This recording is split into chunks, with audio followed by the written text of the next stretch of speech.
Olá a todos, que a paz de Jesus esteja com todos nós. É mais motivo de alegria que nós estamos aqui reunidos, ainda que remotamente, para que possamos refletir a respeito dos ensinamentos de Jesus, que possamos refletir aquilo que nos faz bem de fato.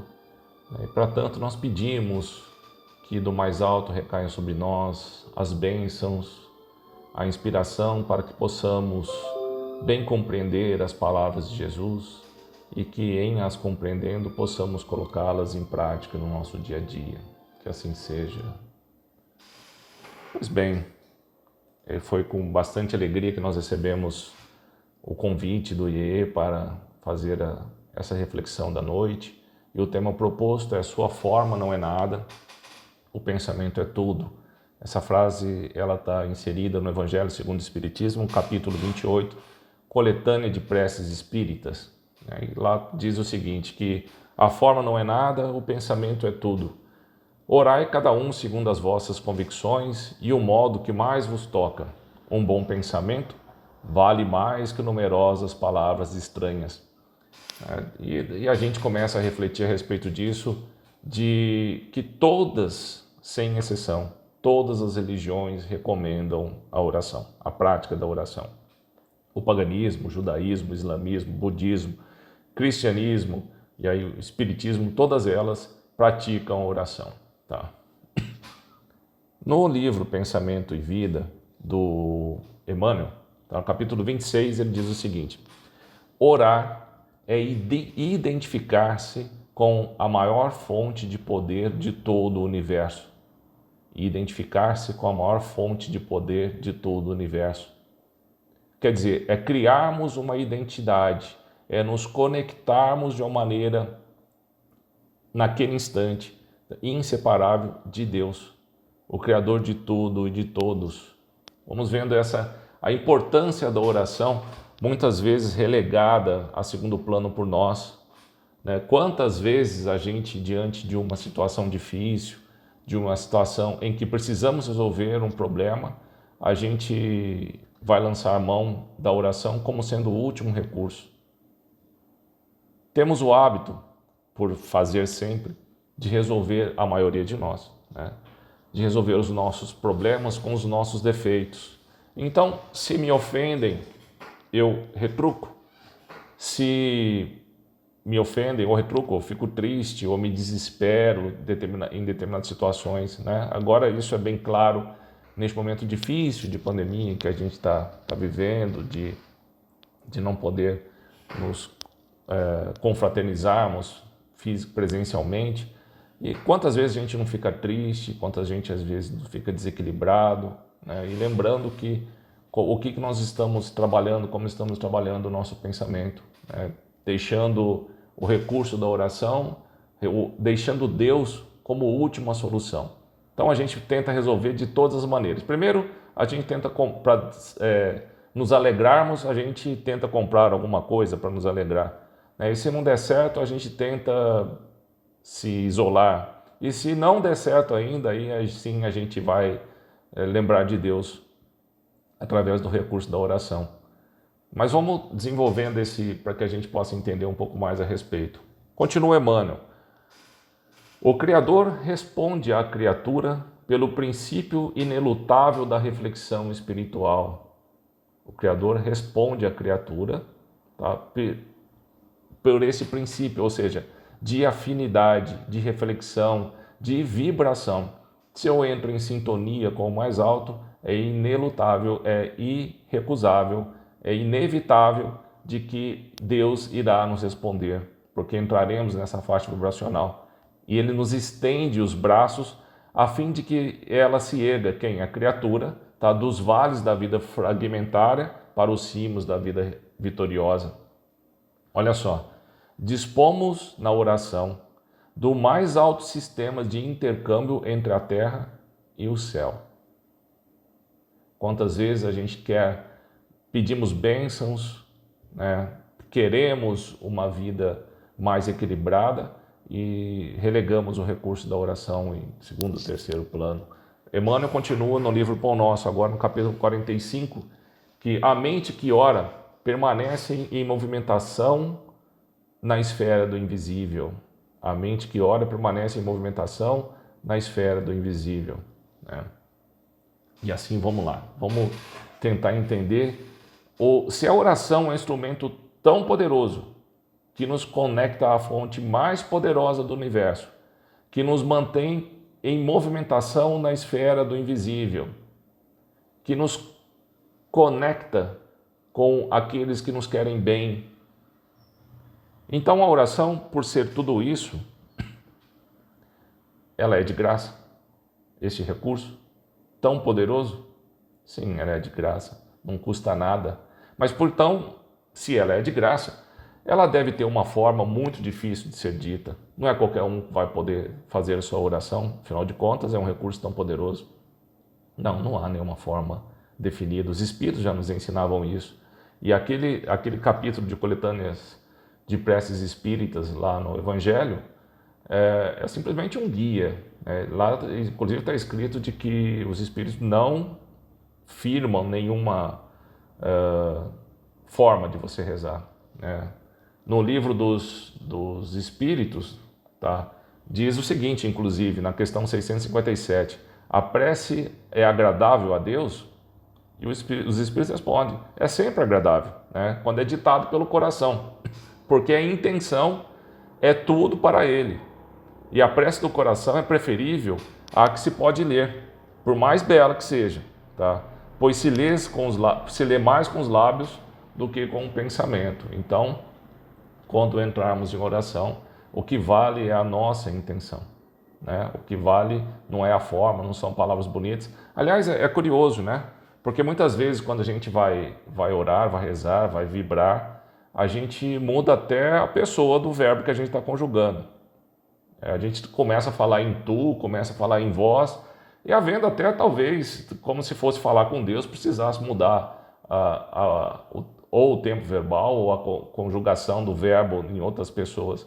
Acho que talvez isso até nos distancie um pouco mais, porque a gente fica tentando, e não é comum, a não ser que você seja gaúcho, né? Não é comum a gente usar tu e vós, para que a gente possa se aproximar assim, de uma maneira mais fácil para a gente, né?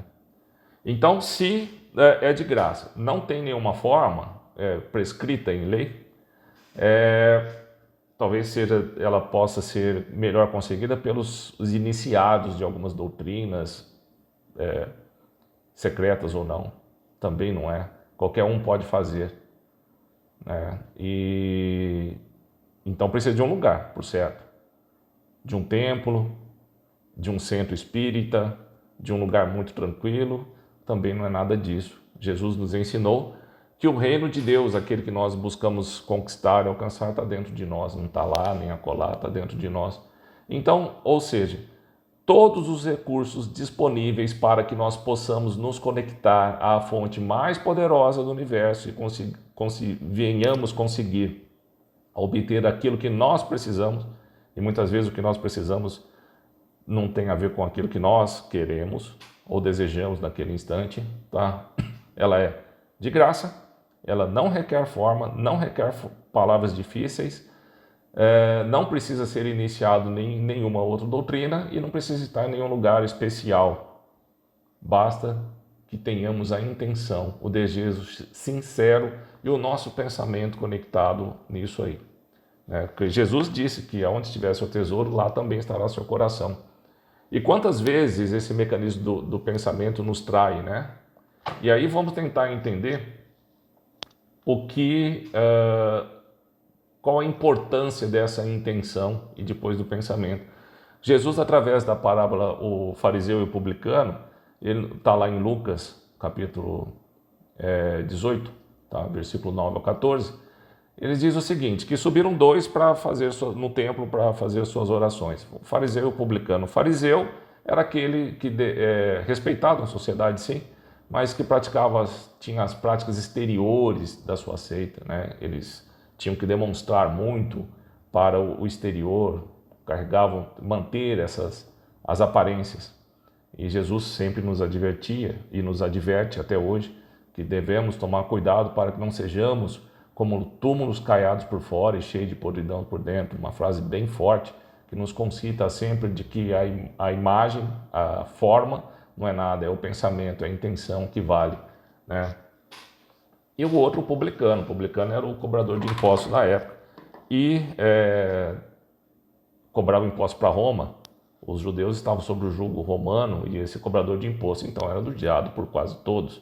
E para fazer esse contraponto exatamente por aquele que era respeitado pelas práticas religiosas da época, exteriores sim, cheio de rituais, e aquele que era odiado, então ele diz que o fariseu rezava e dizia, ó, graças a Deus que eu sou um cara bom, que eu não sou como os outros homens, que são ladrões, que são injustos, que são adúlteros, eu que jejuo, eu que contribuo com o meu dízimo sempre, né, com tudo que eu posso, aí eu não sou como esse outro, esse publicano.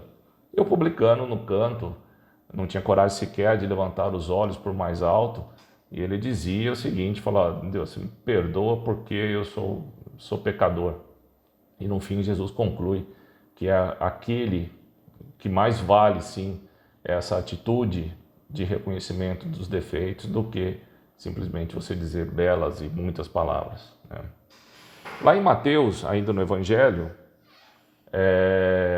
ele diz o seguinte, traz que Jesus nos ensinou que quando orardes, não serei como os hipócritas, porque gostam de orar em pé nas sinagogas e nos cantos das praças para serem vistos pelos homens.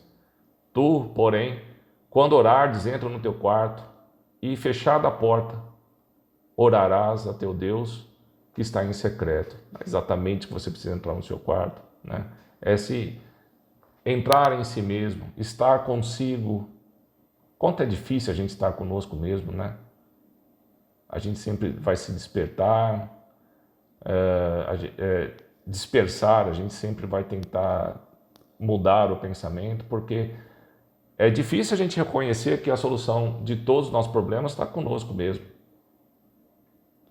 Então que nós possamos, de fato, segundo Jesus, quando for orar, entrar no nosso quarto interior, né? E em secreto com o Pai, aí sim, dizer, reconhecer quais são as nossas dificuldades, aquilo que eu pretendo melhorar, pedir, aí sim, apoio, força para querer melhorar.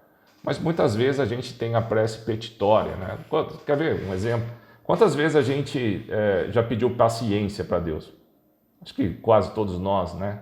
E a gente pede paciência e a situação perdura aquela para a qual eu estou pedindo paciência. Ou ela perdura ou até se agrava. E aí eu digo, falo, quanto mais eu rezo, mais bruxa aparece, tem esse ditado. E a gente vai depois sacando que se eu pedir paciência, paciência é uma virtude. A virtude, assim como o defeito, ela tem que ser treinada, ela tem que ser praticada.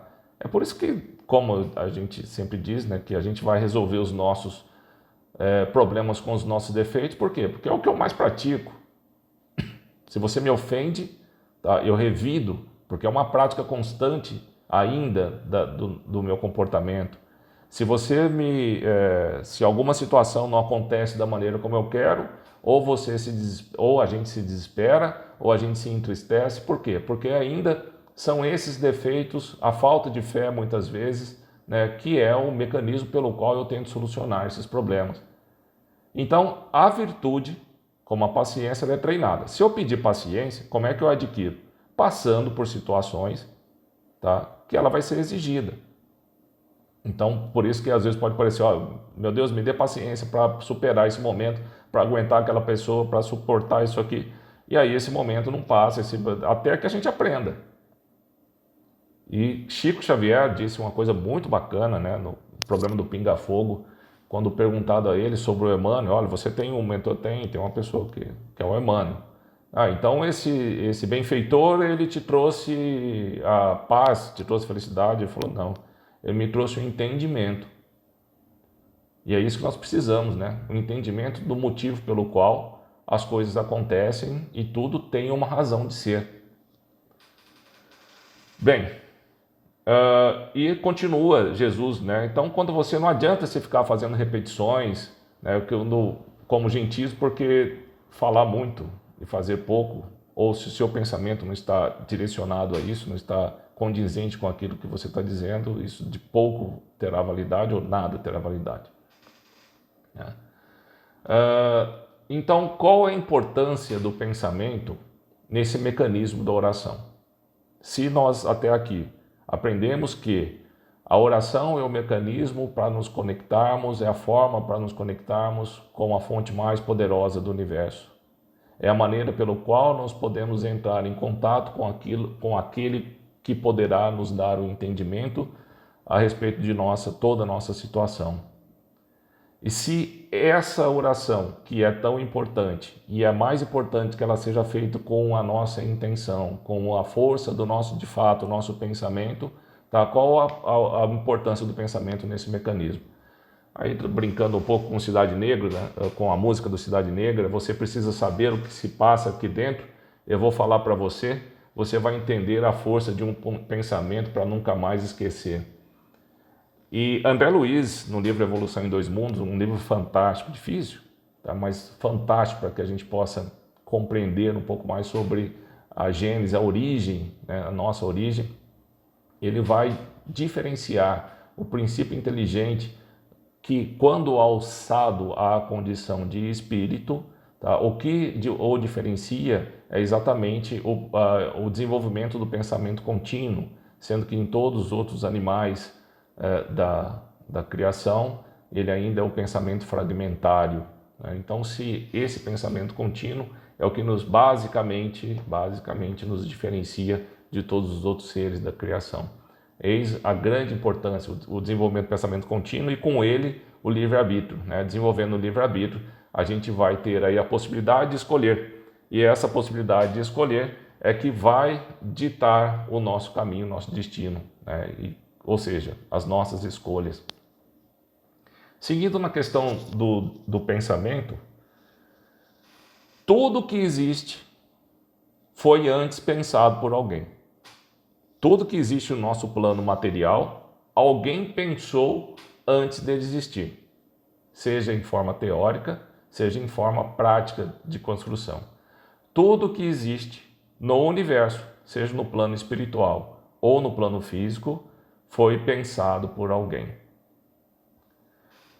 O espírito de Francisco Dias da Cruz, no livro Instruções Psicofônicas, outro livro muito bom também, ele diz o seguinte, que pelo pensamento o indivíduo cria formas, pensamentos, criações mentais ou ideoplastias.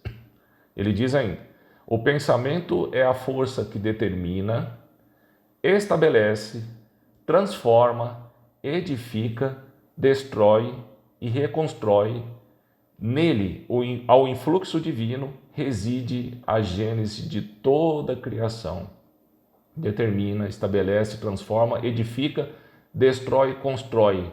Reside no pensamento a gênese, a origem de toda a criação, né?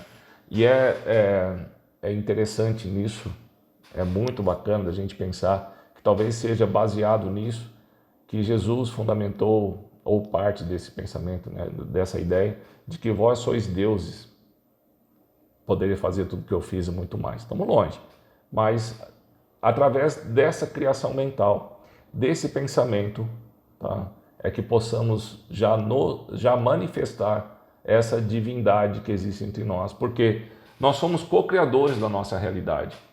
Isso é inegável, né? Quantas vezes a mesma situação se afigura diferente para uma pessoa e para outra, ambas no mesmo ambiente, no mesmo momento, na mesma condição física, porém, uma vai interpretar de um jeito e a outra de outro.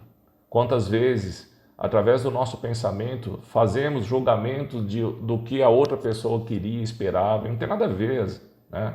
A gente cria a realidade para outra pessoa que não é dela, essa realidade é a nossa, e ela é criada por nós, com base naquilo que somos, que ainda estamos sendo, ou de nós, através de nossas experiências, né? Então, o pensamento, nós temos que entender que ele não tem limites. Ele não obedece nem o tempo, nem o espaço, né? Se os espíritos questionados se existia alguma coisa mais rápida que a luz, ele falou o pensamento. Ele não vai estar limitado a essa terceira dimensão de altura, largura e profundidade. Através do pensamento, nós podemos nos conectar ou nos manter preso a um passado, o que é muito triste, né? Porque nele não conseguiremos resolver o nosso presente. Ou poderemos projetar para um futuro, através de comportamentos de ansiedade, nos tirando a paz, criando situações ou problemas que sequer existem. E se a gente for pensar bem, muitos dos problemas que nos incomodam, tá? A grande parte deles foram criadas por nós. Então, estando o meu pensamento no passado ou no futuro, tá? Eu deixo de conseguir resolver o presente, que é o único instante em que, de fato, eu consigo mudar as coisas. Tá? Então, seguindo essa ideia do pensamento, basta que eu pense fortemente através da oração para conseguir alcançar algo. Tá? Já nos disse os Espíritos, nos disse Jesus, que o que manda é a intenção. Então, se a gente pensar no pensamento como força, né, ele sim tem a força magnética de realização.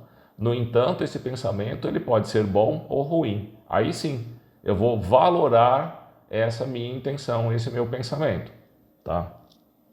Através do nosso pensamento, valorado pela nossa intenção e a vontade, atuamos no fluido cósmico, esse agente de transmissão e de consubstanciação.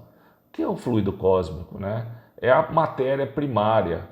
É através dela que se formam todas, através da condensação, mais ou menos, a aceleração da matéria, a condensação da matéria, é que se forma tudo o que é material. Seja esse material denso, seja o material sutil do plano espiritual, inclusive a constituição do nosso perispírito.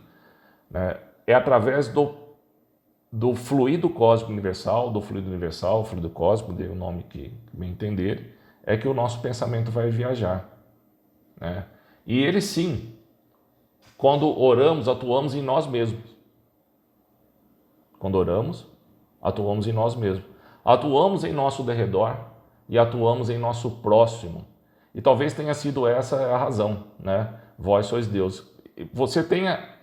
A gente não tem, de fato, talvez, a capacidade de entender o quão poderoso pode ser o nosso pensamento. Quantas vezes a tristeza, o desespero nos adoece? Ou seja, o nosso ser, o nosso pensamento atuando em nosso próprio corpo físico. Quantas vezes bênçãos são alcançadas através da oração para alguém ou por nós mesmos? Tá? É, de fato, a consubstanciação, a transfiguração da força do nosso pensamento, tá? Na conversão, atuando na matéria. Isso não tenha dúvida. Existem algumas experiências que foram, e isso, veja só, a importância, talvez para que a gente possa refletir neste momento tão difícil, né? Muitas vezes de desesperança, de desequilíbrio. Nos anos 70, na década de 70, nos Estados Unidos, fizeram algumas experiências com meditadores da época. E eles pegavam determinadas comunidades e mais ou menos 1% da população daquela comunidade de meditadores, e faziam, numa determinada hora, em determinado local, eles faziam essa meditação. E eles passaram a observar que nessas localidades onde eram feitas essas meditações, podemos dizer orações, houve uma queda significativa dos índices de violência e de criminalidade. Na década de 80, também se for feito isso na guerra entre Líbia e Israel, também foi feita essa experiência. E quando havia, ou naquela localidade em que havia essas vibrações, havia uma queda da criminalidade. De graça, ferramenta poderosa para nos conectar e que de fato transforma o ambiente, né? A psicosfera daquele lugar. André Luiz nos narra em um de seus livros, se eu não me engano, do Nosso Lar, em que ele, ao fazer uma excursão, vindo para o plano, para mais proximidade para a crosta terrestre, ele vem volitando junto com o instrutor dele, mas chegando mais próximo, de acordo com a densidade do local, né, da matéria escura que envolvia o planeta, ele já não conseguiu mais volitar ali. E esse mal geral dessa psicosfera, ela é a somatória do nosso mal individual. E esse mal individual é transmitido pelo nosso pensamento. Se nós podemos fazer o mal através do nosso pensamento, podemos muito mais fazer o bem. E neste momento, quem sabe a gente não consiga lançar mão da oração como um mecanismo de primeira solução, um mecanismo tão importante para que a gente possa resolver tudo isso. No livro Estudando Mediunidade, do Martins Peralva, no capítulo 43, ele faz uma divisão interessante, né? Classificação apenas para poder explicar um pouco melhor. Ele chama a prece, ele falou, tem a prece vertical, que é aquela que, expressando aspirações realmente elevadas, né, projeta em direção do mais alto. Aí ele diz ainda, tem a prece horizontal, que traduzindo anseios vulgares, não terá o impulso oblíquo, tá, e nem o vertical, porque encontrará ressonância entre aqueles espíritos ligados ainda aos problemas terrestres. Ele está dizendo que seja ruim, está dizendo que não é a que mais te eleva. Mas ele diz ainda que tem a prece descendente, que sequer chama de prece. Tá? Não vou dar, ele diz, não vou dar nem o nome de prece, eu vou chamar de invocação. São os petitórios inadequados, mas de padrão baixo. Mas como assim? Dá para a gente rezar pedindo coisas? Pois é, às vezes inadvertidamente a gente vai rezar pedindo que afaste aquela pessoa da minha vida, que olha, eu não desejo mal para aquela pessoa, mas que ela possa pagar por tudo que fez.